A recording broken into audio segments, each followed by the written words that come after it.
आजच्या सोहळ्याचे आदरणीय अध्यक्ष सन्माननीय व्यासपीठ, आजच्या सोहळ्याचे नवरदेव, माफ करा सत्कारमूर्ती कदम सर, यासाठी केला होता अट्टास शेवटचा दिवस गोड व्हावा. 35 वर्षाची दीर्घ सेवा पूर्ण करून कदम सर यशस्वीपणे सेवानिवृत्त होत आहेत. आता आमच्याकडं मी उस्मानाबादून आलो, सेवापूर्तीच्या ऐवजी निरोप म्हणतात, निरोप समारंभ. तर या निमित्तानं ज्याच्यावर नसतो आरोप त्याला दिला जातो निरोप. तर अशा पद्धतीनं समाज हित समोर ठेवून संस्था कार्यरत असलेली नारायणगड शिक्षण प्रसारक संस्था, या संस्थेनं एक चांगला शिक्षक घडवला, एक चळवळ्या बीड जिल्ह्याला दिला.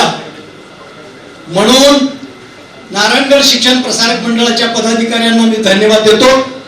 आज सध्या परिस्थिती अशी आहे, फॅमिली ट्रस्ट, पण या ट्रस्टनं काही पथ्य पाळलेली आहे आणि अतिशय चांगल्या प्रकारची संस्था म्हणून बीड जिल्ह्यामध्ये कार्यरत आहे.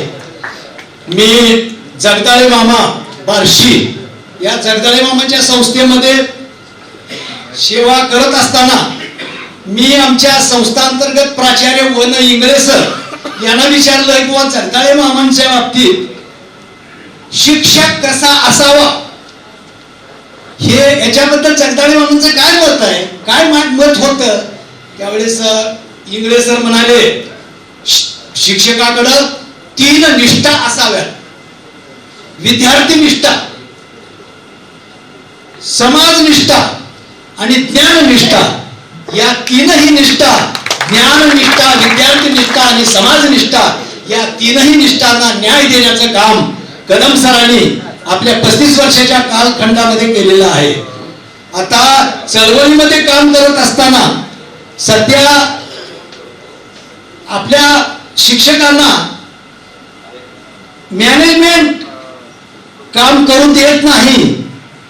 एखाद्या शिक्षकाचं पेपरमध्ये नाव आलं, मोर्चामध्ये सहभाग, निदर्शनामध्ये सहभाग, हमारी मांगे पुरी करो, अशा पद्धतीच्या घोषणा करणाऱ्या शिक्षकाचं वर्तमानपत्रात जर नाव आलं तर संस्था चालकाचं पोट दुखतंय. परंतु ज्या संस्थेत कदम सरांनी आपली सेवा पूर्ण केली, त्या संस्थेमध्ये प्रेरणा देणारी माणसं असल्यामुळं त्या संस्थेच्या पदाधिकाऱ्यांना मी नम्रपणे धन्यवाद देतो. या कालखंडामध्ये कदम सरांनी 35 वर्षामध्ये भयमुक्त शिक्षक आणि कर्तव्याचं अनुपालन अशा प्रकारची भूमिका घेऊन अन्यायग्रस्तांना न्याय देण्याचं काम सातत्याने त्यांनी संघटनेच्या माध्यमातून, आता संघटनेचं काम करत असताना शाळेमध्ये वर्गामध्ये मात्र मी शिक्षक आहे हे कधीच ते विसरले नाहीत. विद्यार्थ्यांना न्याय देण्याचं काम सातत्याने त्यांनी केलेलं आहे. आता बीड जिल्हा अनेक बाबतीमध्ये प्रसिद्ध झालेला आहे महाराष्ट्रामध्ये. आता मध्यंतरी शिक्षकाच्या आत्महत्या या आपल्या जिल्ह्यामध्ये पाहायला मिळाल्या. मी परवा माहिती घेतली, 2-3 शिक्षकांनी आत्महत्या केल्या. आता चळवळीमध्ये काम करत असताना कदम सरांची भूमिका अशी होती की अन्यायाला जात नसते, अन्यायाला जात नसते. एक मुंडे नावाचा शिक्षकाने आत्महत्या केली.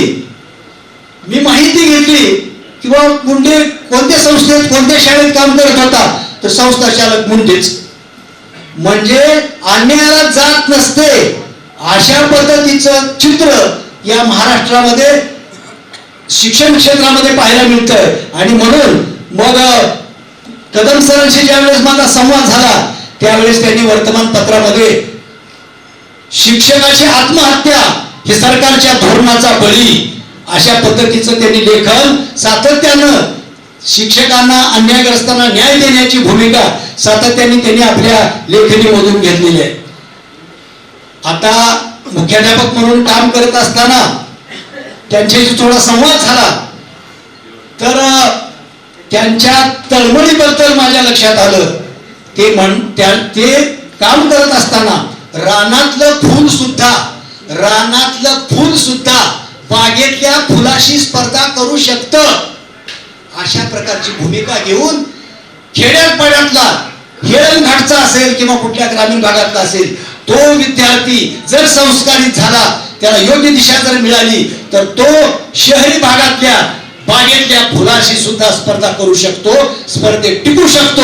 ही भूमिका घेऊन आपल्या कदम सरांनी 35 वर्ष विद्यार्थ्याच्या विकासासाठी, गुणवत्ता विकासासाठी सातत्याने त्यांनी काम केलेलं आहे.